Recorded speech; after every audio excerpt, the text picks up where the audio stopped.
Assalamualaikum warahmatullahi wabarakatuh. Kami calon guru penggerak Angkatan 7 dari Kabupaten Hulu Sungai Utara. Saya Rusmawarni berperan sebagai observer. Saya Siti Mariam berperan sebagai coach. Saya Mujahada berperan sebagai coach.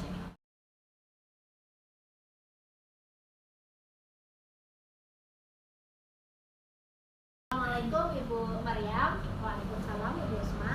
Alhamdulillah hari ini kita bisa bertemu kembali dalam rangka melengkapi penugasan kita di demonstrasi kontekstual. Hari ini kita akan melaksanakan proses coaching.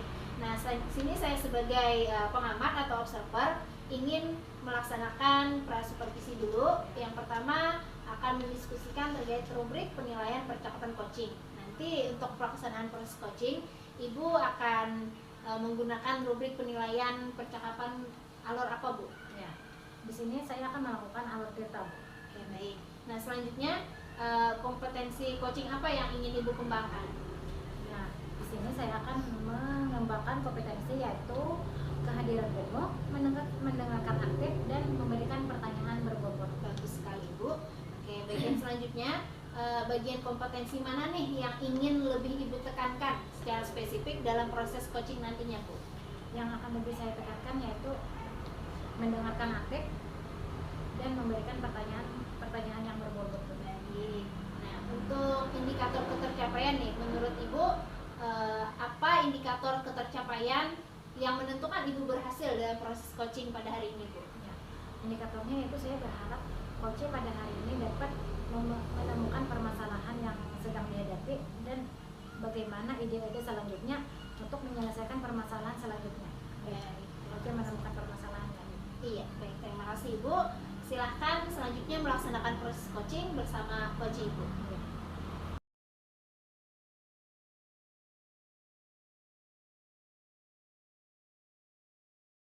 Assalamualaikum warahmatullahi wabarakatuh, Bu Maria. Waalaikumsalam warahmatullahi wabarakatuh. Gimana kabarnya, Bu? Alhamdulillah, saya sehat-sehat saja. Bagaimana dengan Ibu? Kelihatan rawan? Kelihatan sedih? Ya. Terima kasih pada Ibu Mariam. Apakah Ibu ada waktu? Ya, alhamdulillah Bu, saya sedang tidak ada kegiatan apa-apa. Memangnya ada apa Ibu? Terima kasih, Bu. Ini saya ingin sharing masalah saya di sekolah. Ada satu siswa saya di kelas itu,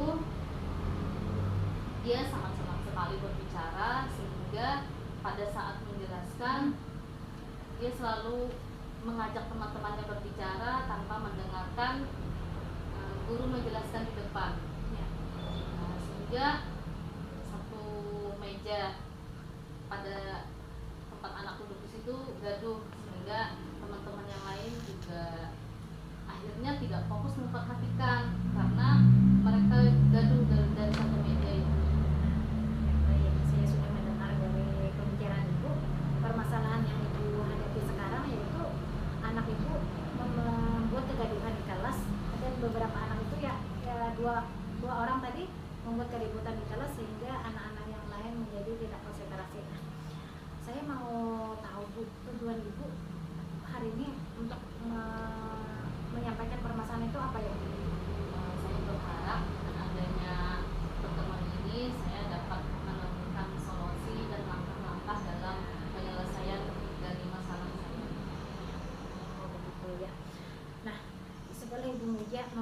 tadi permasalahannya kepada saya menyimpulkan mungkin metode apa yang sudah ibu lakukan dalam melakukan pembelajaran di sekolah ibu?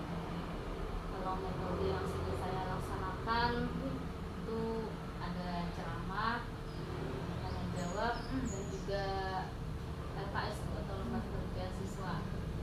Jadi metode ceramah itu menjelaskan dengan gambar kepada anak kalau tanya jawab terkait materi, kemudian gambar kegiatan menyesuaikan dengan materi itu. Ya. Itu yang saya laksanakan di sekolah.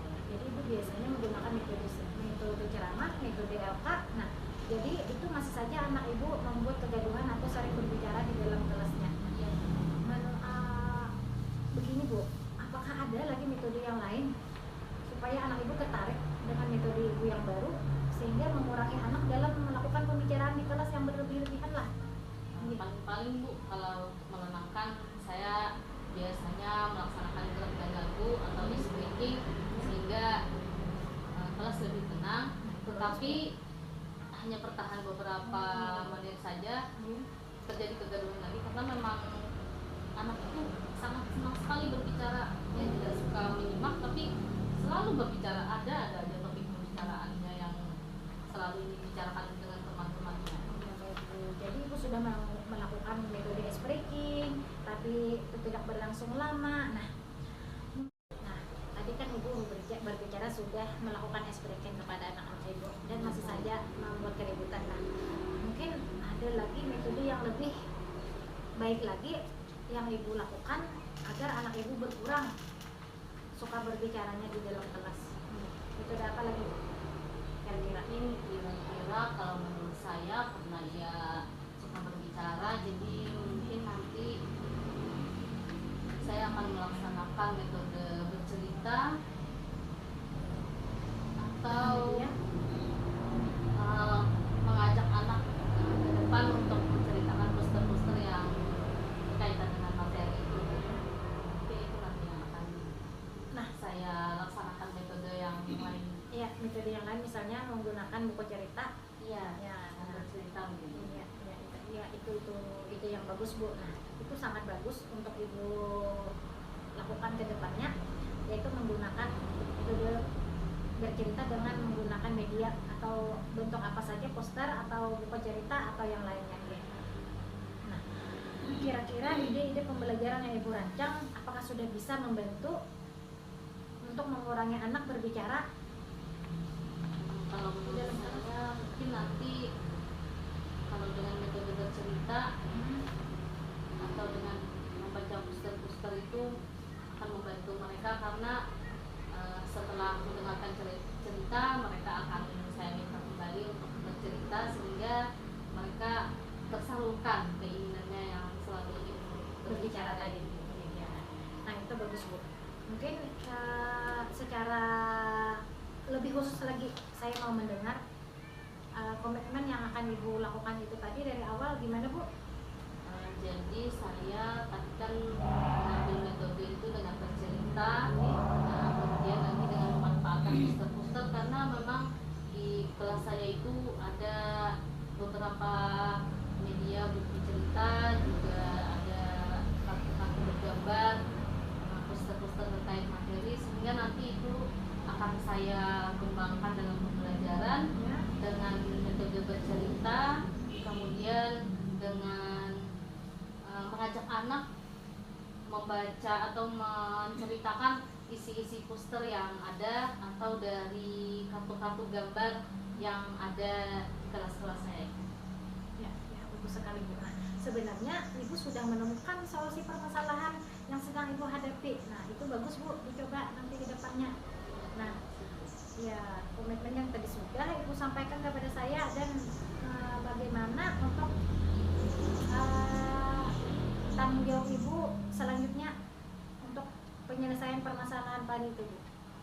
Yang pertama nanti saya akan memilih dulu dan memilah juga buku-buku cerita apa saja yang bisa saya ambil untuk saya gunakan dalam metode bercerita nanti. Juga saya akan memilah juga poster-poster yang ada, kartu-kartu bergambar saya akan kelompokkan sesuai dengan tema-tema yang ada, sehingga saya tidak hanya menggunakan metode bahasa Jawa, LKS, dan juga bisa melaksanakan metode cerita, metode kemudian metode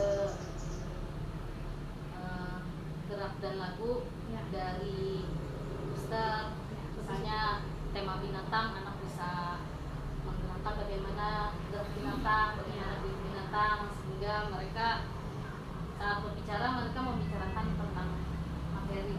Ya, itu bagus sekali. Nah, terkait komitmen yang sudah Ibu sampaikan kepada saya, mungkin yang terlibat untuk kegiatan itu siapa saja?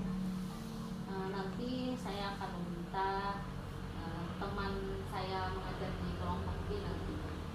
Karena dia juga sangat bagus IT-nya, Ya. jadi nanti saya akan memanfaatkan laptop. Jadi selain dari buku cerita, juga nanti video-video sederhana untuk anak TK bisa kami download dan juga bisa kami perlihatkan kepadanya. Ya, ada teman Ibu di sekolah yang ilmu IT-nya sudah sangat baik sekali ya. Ibu bisa meminta bantuan kepada teman Ibu tadi. Ya. Nah, saya yakin Ibu nanti ke depannya akan pasti bisa melaksanakan komitmen yang sudah Ibu sampaikan tadi. Semangat Ibu Muja. Terima kasih Bu. Iya. Ya. Bagaimana perasaan Ibu Muja sekarang? Alhamdulillah, setelah sharing dengan Ibu, saya dapat mengembangkan metode-metode dari yang sudah saya laksanakan dan menemukan metode-metode baru, sehingga dapat mengatasi masalah yang ada di depan saya. Terima kasih. Ya. Sama-sama Bu. Ya.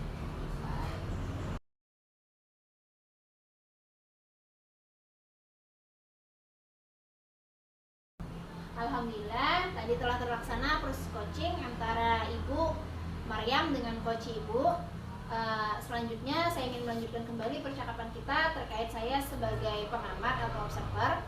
Yang ingin saya tanyakan, menurut Ibu nih, apa indikator yang menjadi ketercapaian atau keberhasilan proses coaching yang sudah Ibu lakukan pada hari ini, Bu? Yang sudah saya lakukan tadi yaitu dalam melakukan proses coaching sama coach saya sudah hadir secara penuh. Saya sudah mendengarkan aktif apa yang menjadi permasalahan coach saya, dan saya juga memberikan beberapa pertanyaan berbobot kepada coach saya tadi. Mantap sekali Bu, itu sangat terlihat. Selanjutnya saya ingin menyampaikan sedikit terkait catatan hasil observasi saya tadi.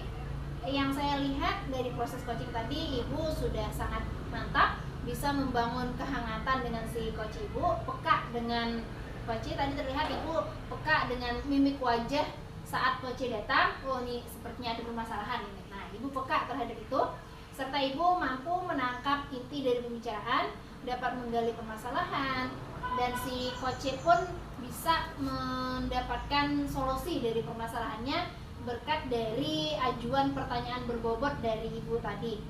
Fokus ke arah permasalahan, kontak mata jalan, mimik wajah juga mantap, dan bahasa tubuhnya sudah lumayan. Kemitraan pun sudah terlihat. Terlihat saat saya mengamati keterbukaan dari coach Ibu menyampaikan permasalahannya ke Ibu Maryam. Nah, mungkin itu tadi catatan dari saya. Selanjutnya saya ingin menanyakan kembali, menurut Ibu kompetensi apa nih yang ingin lebih Ibu tingkatkan lagi? Walaupun dari tadi kan berdasarkan pengamatan saya nih sudah mantap nih. Mungkin dari Ibu ada lagi yang mau ditingkatkan, Bu? Ya, dalam hal ini mungkin yang akan saya tingkatkan lagi yaitu pendengar saya secara aktif tentang permasalahan apa yang disampaikan oleh seorang coach. Lebih mendalam lagi saya menyimaknya, dan yang kedua yaitu tentang pertanyaan-pertanyaan yang berbobot yang akan saya sampaikan kepada coach, ya itu yang ingin saya tingkatkan lagi. Baik, terima kasih banyak Ibu. Mungkin itu kegiatan kita pada hari ini. Semoga kedepannya kita sesama guru bisa mempraktekkan proses coaching ini tidak hanya kepada siswa kita, mungkin juga bersama rekan sejawat. Mungkin kita cukupkan dulu kegiatan kita pada hari ini. Ulun akhiri Ibu, assalamualaikum warahmatullahi wabarakatuh. Waalaikumsalam warahmatullahi wabarakatuh. Nah, ini adalah rubrik penilaian sesi demonstrasi kontekstual. Sebelum melakukan proses coaching, observer berdiskusi dulu bersama coach terkait rubrik penilaian ini, yaitu di pra-supervisi mendiskusikan rubrik penilaian percakapan coaching apa yang akan digunakan, menanyakan kompetensi coaching apa yang ingin dikembangkan, menanyakan bagian kompetensi mana yang secara spesifik ingin diobservasi oleh si pengamat, serta menanyakan indikator ketercapaian dari tujuan pengembangan yang diinginkan.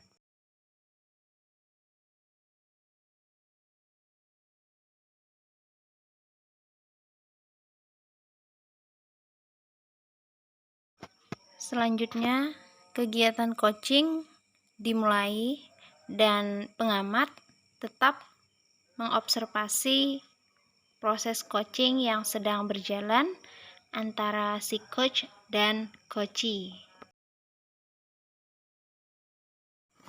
Setelah selesai proses coaching, kembali dilanjutkan percakapan atau diskusi antara si pengamat dengan si coach tentang menanyakan apa yang sudah dilakukan pada saat melakukan proses coaching tadi, apa yang menjadi indikator ketercapaian pengembangan yang diinginkan.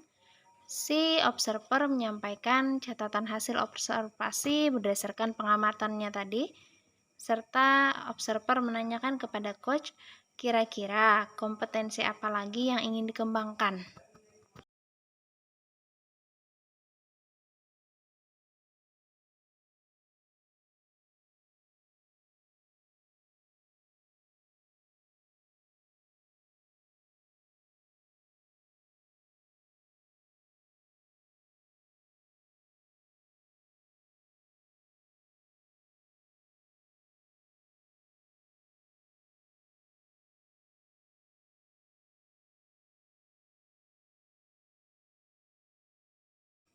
Refleksi saya sebagai observer, dengan berperan sebagai observer atau pengamat, saya bisa mengetahui di mana titik kelemahan saya pribadi dengan berkaca pada praktik coaching yang dilakukan oleh sesama teman rekan calon guru penggerak. Kekurangan didapatkan agar bisa diperbaiki untuk terus senantiasa meningkatkan kemampuan diri, memaksimalkan potensi. Sebenarnya saat mengamati rekan CGP melaksanakan proses coaching, itu serasa kita melihat diri kita sendiri saat melakukan praktek coaching tersebut. Karena jujur, di saat kita melaksanakan proses coaching, mungkin kita secara tidak sadar melakukan beberapa kekeliruan-kekeliruan. Nah, dengan kita mengamati proses coaching yang dilakukan oleh teman kita sesama calon guru penggerak, kita bisa lebih sadar, oh ternyata di sini kekurangan kita, dengan melihat dari praktek coaching yang mereka lakukan. Kadang dalam proses coaching, kontrol emosi juga sangat diperlukan. Karena apa? Mungkin bisa jadi permasalahan yang disampaikan oleh si coachee pernah kita alami. Nah, di sana kita harus bisa mengendalikan emosi kita agar tidak menggunakan asumsi kita sendiri, tidak menurutkan emosi kita sendiri, dan juga kita tidak ikut nimbrung atau justru kita yang minta didengarkan untuk proses coaching ini. Siput di sawah namanya haliling, dimasak dan dimakan bersama mertua. Itulah tadi kegiatan coaching, semoga bermanfaat untuk semua.